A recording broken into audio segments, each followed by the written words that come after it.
In my last two video clips, I've talked about two very sincere men with particularly strong Christian convictions. The first, Eric Liddell, was an Olympic gold medal sprinter who unswervingly revered God's Sabbath and who refused to ever race on a Sunday. And then there was Desmond Doss, an American conscientious objector who refused to even hold a gun in obedience to the commandment, "Thou shalt not kill." He became a combat medic who won America's highest military honour for bravery under fire. Both men held fast to their convictions, and both had been severely ostracised for their refusal to back down. Regrettably, Christians are frequently judgmental on issues of conviction, the very thing that the Bible warns against. It's even possible you may think that either Eric or Desmond were wrong too, but that's up to you. We can all recall situations and statements made by practicing Christians that have actually made us cringe. Christians who perhaps at the time were convinced they were following God's will, but who still managed to bring ridicule to the faith. The Protestant minister, the Reverend Ian Paisley, was renowned for his vehement opposition to Sinn Féin, the Catholic political wing in Northern Ireland. His extreme rhetoric resulted from his aversion to Roman Catholic doctrine. But was this the best way to handle it? Then a speaker from the Lord's Day Observance Society once openly declared that the 1958 Munich air disaster that cost so many Manchester United lives would never have happened if they hadn't chosen to fly on a Sunday. Should he really have said this? And a situation that I've mentioned before, that my parents experienced in their youth, when a deacon in the Baptist church they attended cut the legs off the youth club's billiard table because billiard tables were found in pubs. What does that do to a young person's faith? Rightly or wrongly, all these people held strong convictions.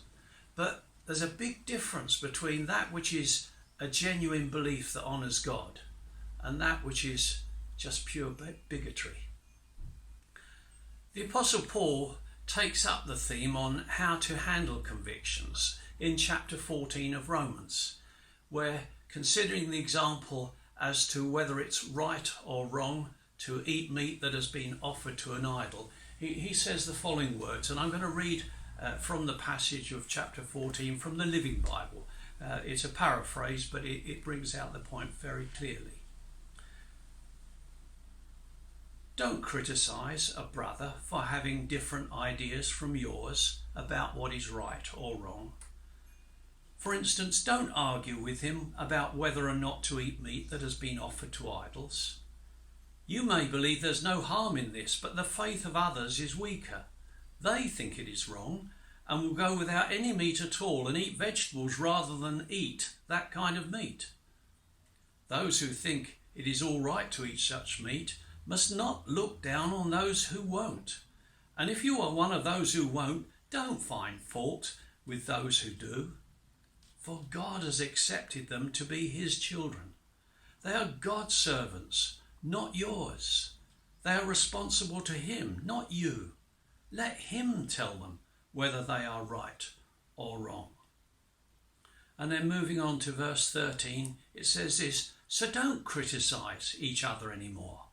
Try instead to live in such a way that you will never make your brother stumble by letting him see you do something he thinks is wrong. And then Paul says for himself, as for myself, I'm perfectly sure on the authority of the Lord Jesus that there is nothing really wrong with eating meat that has been offered to idols.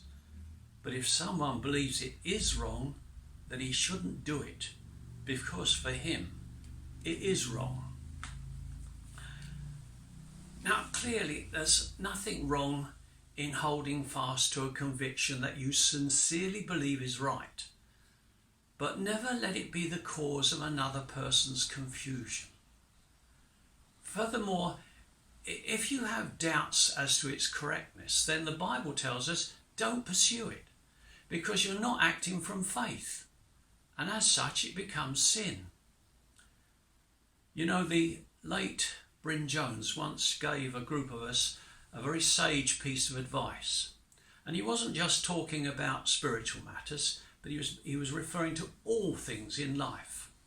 And he said this, he said, hold a conviction about all matters, but always be ready to lay aside that conviction in the light of greater revelation. Now, throughout my own life, I've held different convictions that have changed because I became aware of a better perspective, and I'm sure you have too. We mustn't doggedly hold on to convictions that we discover subsequently are wrong, but instead let's permit God to reveal to us a greater revelation.